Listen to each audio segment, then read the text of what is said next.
high intensity interval training is one of the most misunderstood concepts online. Horribly. Okay, and I don't just say that from the background of a scientist, although I'm an exercise physiologist by trade and academics, but more so as a coach. I spent 20 years coaching from high school to Olympians and competed at a high level myself, running a 401 mile in high school.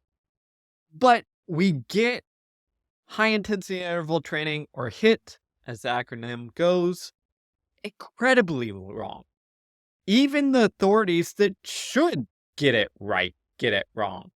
So let's look at the definition of it. I'm going to pull this from the ACSM, American College of Sports Medicine. They're supposed to be leading the way on this. Listen to their definition of HIIT. The intense work period may range from 5 seconds to 8 minutes long and are performed at 80% to 95% max heart rate. I'll just stop there. From 5-second intervals to 8-minute intervals. I'm sorry, but when your interval training spans the gamut of 5 seconds to 8 minutes, it loses all practicality, because all you're essentially saying is do something kind of hard to maybe extremely hard and do that. And that's good. Yeah, it is. It's good to do hard workouts. But when we have such an ill definition of HIIT, it loses its meaning.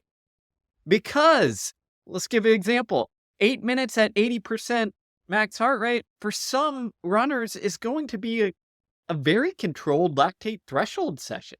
It's going to be completely aerobically. It's going to be something that I could do multiple times a week or double threshold days, because it's not that hard. But shorter intervals at 95% or near max heart rate, that's going to be an intense session. Completely different energetic system, completely different adaptation, completely different stimulus that I'm going to adapt to. So we start off there, is that the science on this is just poor and flawed in this. Okay? And what I hope to tell you during this video is to give you some of the nuance and give you some breakdown how to actually apply interval training using the physiology and literally 100+ years of coaching where we've evolved how to do interval training. Okay, so first off, HIIT. What's the problem? We have large variation. What the kind of workout is matters, whether it's 8 minutes, 5 minutes, 4 minutes, what pace, whether it's at 800 pace, mile pace, 3K pace, 5K pace, lactate threshold, whatever have you.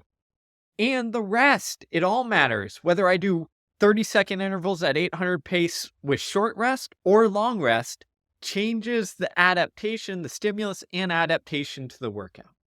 I'm not trying to get complicated here, but the basic point is that the details of the workout matters. Saying you need to do lots of HIIT is like telling someone to go lift weights. Should I lift 5-pound dumbbells or go try and bench press 200 pounds? The specifics matter, and the specifics matter a lot. The second issue is this. We often narrow that definition from the ACSM to include basically anything really freaking intense.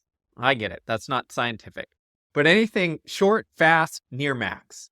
So we'll define it, 800-ish pace, mile pace, maybe, or faster for people. Okay. When we talk about HIIT, we often talk about it gives us the most bang for our buck. It's short. We can get in a workout like the Tabata sprints, which I covered in another video. We can get it in 10 minutes and be done. It's time efficient. We talk about how it gives us the most bang for our buck for both anaerobic and aerobic adaptations. People will say, oh, you want to increase your VO2 max? Do a bunch of HIIT. It's the most time efficient way to do that. You get both endurance and speed benefit. Here's the problem.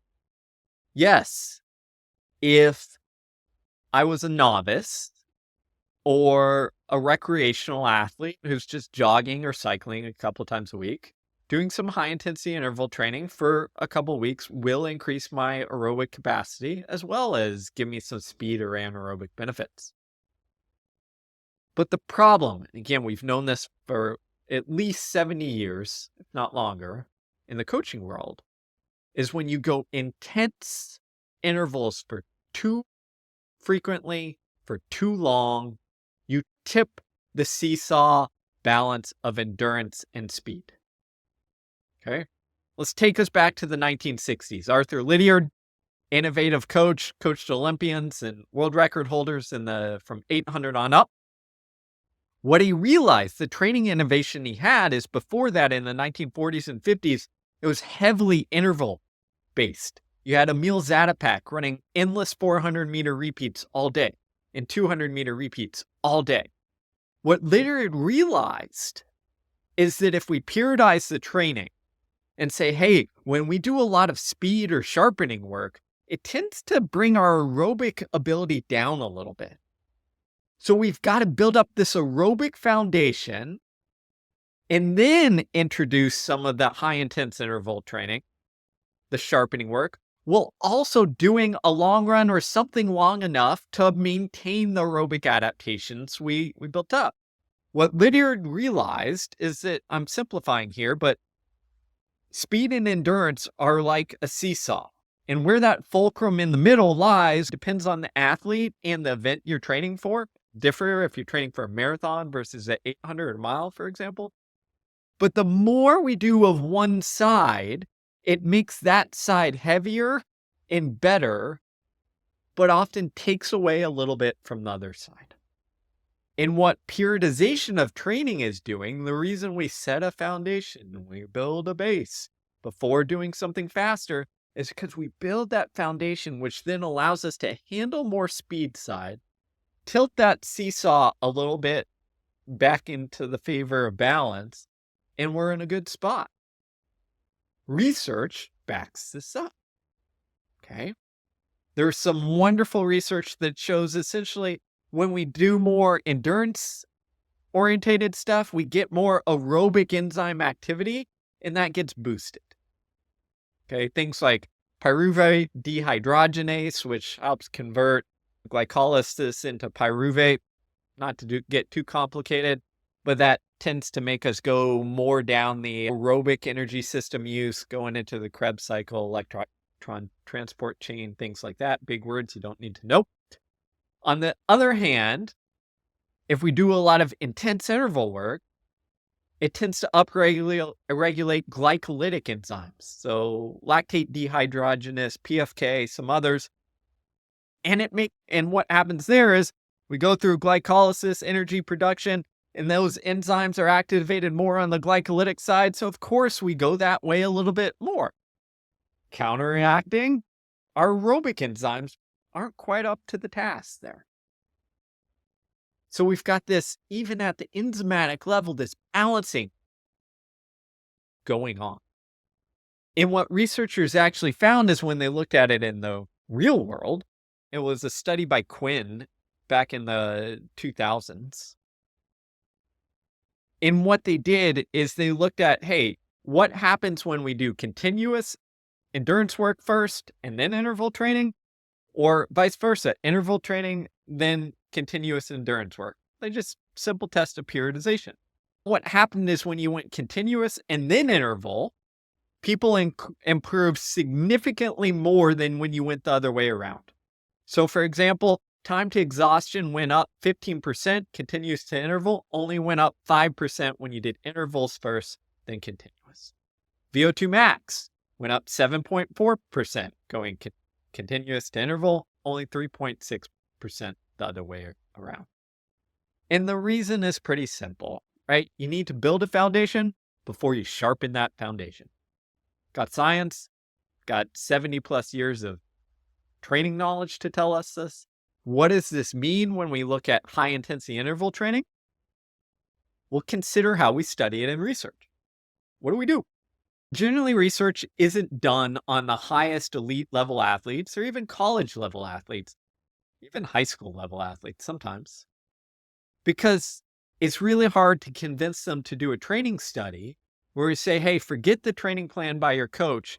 For the next 6 weeks, we want you to run this much mileage and do these 3 high intensity interval workouts a week. And then we're going to compare and see how much you improved versus the group that didn't. So instead, what they do is they generally get novice or recreational athletes who sign up for this and get it done. What is the novice or recreational athlete doing? Generally, they're going to jog a couple days a week or cycle a couple days a week. They come into the study having done that. And then, because research studies don't last that long, for 4 to 6 weeks, you put them through 3 days a week of high intensity interval training. And you have part of the group say, hey, just keep doing your continuous stuff. What happens? High intensity interval training works. It's a miracle. For 6 weeks, they improve their VO2 max, their time to exhaustion, their 5K performance, whatever else we measure. Nah, bro. You just did a test of peaking, of sharpening. You just tested an idea that we've known for, again, almost a century. You take people, you sharpen them up with some interval training, they get a lot better. Not to mention, you often compare them against a novel stimulus, something that's new that they haven't adapted to for a short period of time. So even if they're overloaded a little bit, overtrained a little bit, they don't get into overtraining. They just get overreached a little bit and they adapt and get better, because for 4 or 6 weeks, basically everybody will adapt to anything, especially it's new. And you compare it to people who essentially do the same thing they've been doing, or a moderate aerobic stimulus that isn't much of a stimulus, even for a novice athlete. So when it comes to high intensity interval training, what happens is the research often overpromises on what the thing delivers, because the research is set up in such a way, because of constraints, not necessarily their fault.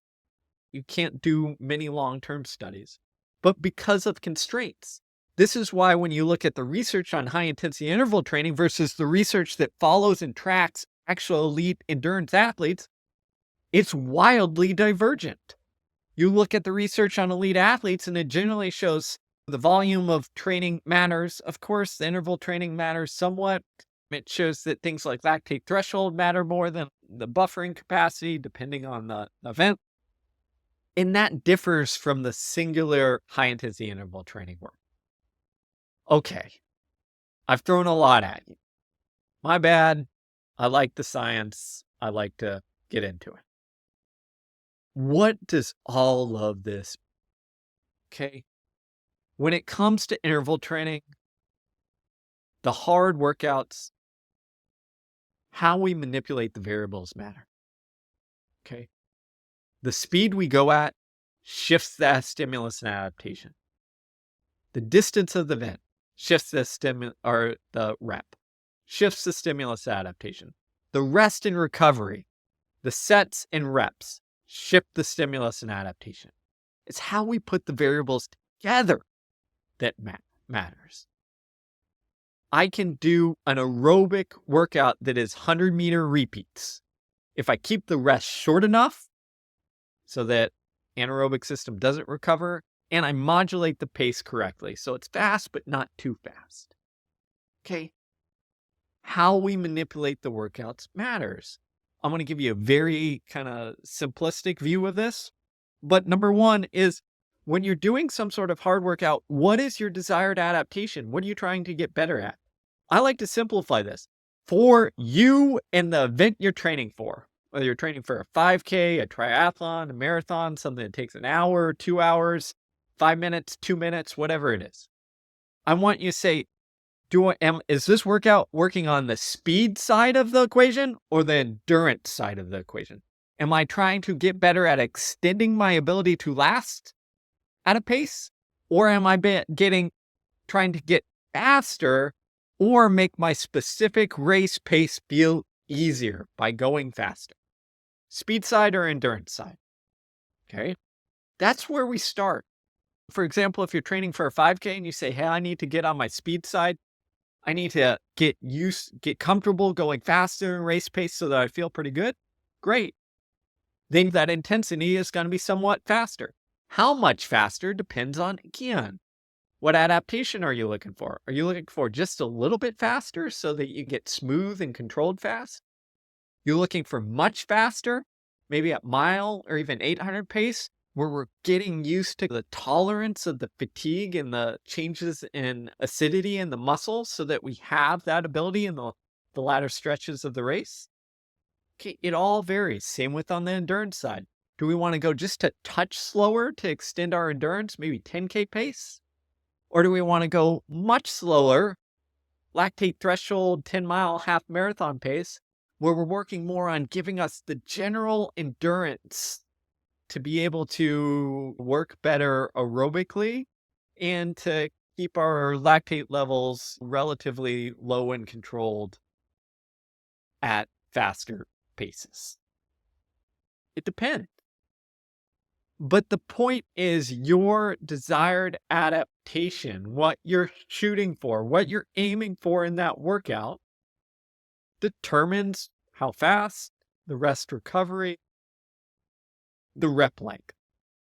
Other things you consider is, do you want this to be more about economy, efficiency, the neural side, meaning learning to run fast and smooth? Or do you want this to be about withstanding fatigue, to feel the pain, the discomfort, the, again, changes in muscle pH in the muscle makes you feel like your legs don't work? That changes things, right?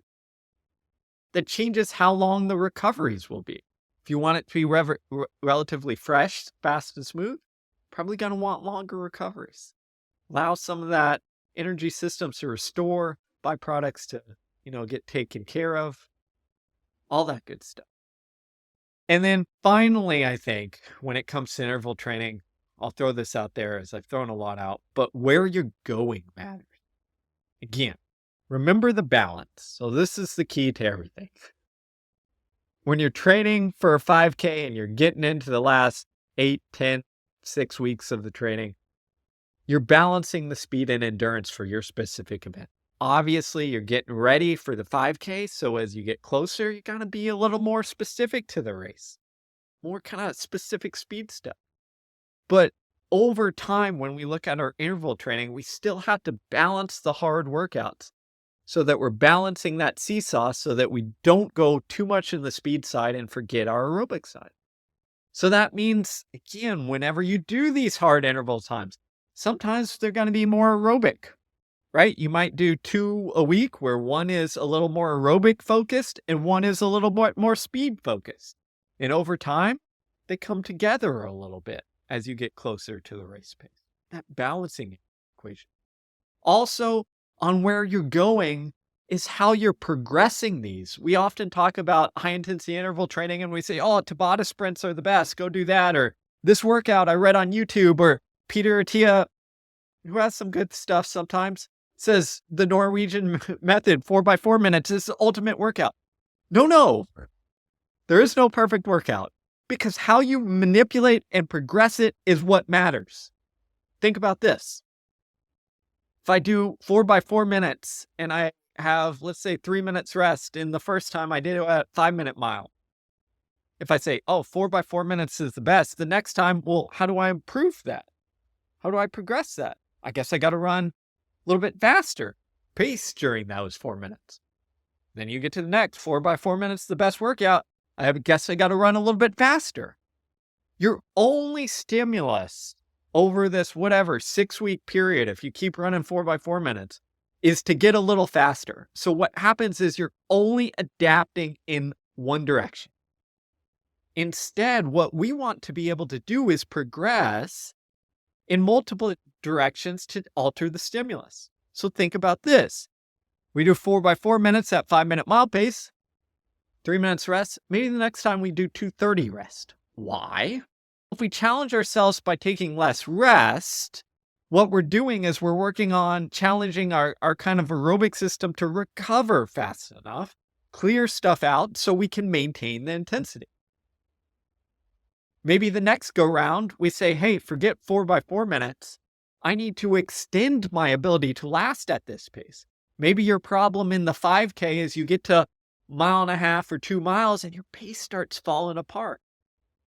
So you extend that ability. Instead of 4x4 minutes, you do 4x5 minutes at the same pace. Maybe instead of 4x4 minutes, you say, hey, we're going to do 5x3 minutes or some variation. We change the rep length and the rep number, and that might allow us to get a little bit faster during it. Again, which way you go depends on your desired adaptation. But the point is this. When we talk about high intensity interval training, we often just lose it because we jumble everything together from 5 seconds to 8 minutes, as the ACSM does. And any good track coach will tell you that even doing 200-meter repeats at 32 versus 30 seconds is a different stimulus for an athlete. Just a couple seconds. Even 1 second often makes a difference per 200. So don't fall for the trap of just saying, hey, I got to do some HIIT and then pick your best workout. Realize that the magic is in the manipulation of the variables. That's what it's all about. Well, hopefully I didn't lose you with too much science. Hopefully you found this valuable. I'm just trying to come at you again as a exercise physiologist who wrote the book, The Science of Running, but who also coached for 20 years from high school to college to people who are top 10 at world championships in events from 800 to marathon. I'm just trying to impart some knowledge. There's a million different ways to do this, but what I've seen is often when we get people who maybe don't have the practical experience in coaching, they miss the boat. They say, hey, HIIT training, that's what it is. VO2 max training, that's what it is. The magic is in the manipulation of the variables. That's what, if you study the history of training, it tells us. We've had a natural evolution of training to get to this point. And the last thing I'll say on this, the reason we know that HIIT backfires when it's overemphasized is because in the 1990s, US distance running and middle distance running was horrible. And one of the reasons was because we started going towards more and more high intensity interval training. Lower volume, not balancing that seesaw well, emphasizing high intensity interval training. And let me tell you, at the professional level, god awful. At the high school level, awful. I don't have the stats in front of me, but there was something like in the entire decade of the 1990s, maybe 30-something people who broke 9 minutes in the 2 mile. We've had more people in a single weekend in high school do that nowadays. It took us an entire decade to get to that. Point is, we were horrible. Lots of contributing factors, but one of it from high school to pro is we fell in love with high intensity interval training, and not the 3 to 8, 5 seconds to 8 minutes, but the very intense speed work. So I'm just trying to impart the knowledge to, hey, we've been through this before. Here's the lessons. If you don't want to listen to me, that's okay, but I'm telling you, history, science, coaching, all back it up. So thanks for listening. Thanks for watching. If you like this, subscribe. Also, check out my books. I've got a variety of old ones, from running to resilience and toughness to my newest one, Win the Inside Game, which I think you'll really enjoy. Take care.